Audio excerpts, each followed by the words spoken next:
शिवसेना ठाकरे गटाचे नेते संजय राऊत यांनी सामाजिक कार्यकर्ते अण्णा हजारे यांच्याबद्दल मोठे विधान केले आहे.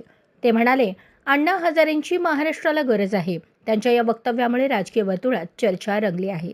महाराष्ट्रातील भ्रष्टाचार, प्रशासनातील अनियमितता आणि लोकशाही व्यवस्थेतील पारदर्शकतेबाबत हजारे यांचे योगदान महत्त्वाचे असल्याचे राऊत यांनी सांगितले. राज्यातील सद्यस्थितीत अशा नेतृत्वाची आवश्यकता असल्याचा त्यांनी पुनरुच्चार केला. या चर्चेचा पुढील परिणाम काय होणार हे पाहण्यासाठी व्हिडिओ नक्की पहा. असू शकेल भ्रष्टाचार सर्वत्रच आहे. सुप्रियाताई सुळेने काल जे सांगितलेलं आहे या सगळ्या विषयावर, तो सुद्धा एक गंभीर मुद्दा आहे. महाराष्ट्रातल्या सर्व प्रमुख नेत्यांनी, राजकारण्यांनी आणि समाज धोरणांनी या विषयावरती एकत्र येणं गरजेचं आहे. मी लवकरच राळेगणला जाऊन अण्णा हजारेंना उठवणार आहे.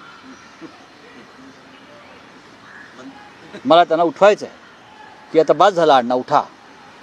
आता तुमची गरज आहे या राज्याला, महाराष्ट्राला. उठा आणि फक्त बोला, बाकी आम्ही बघू.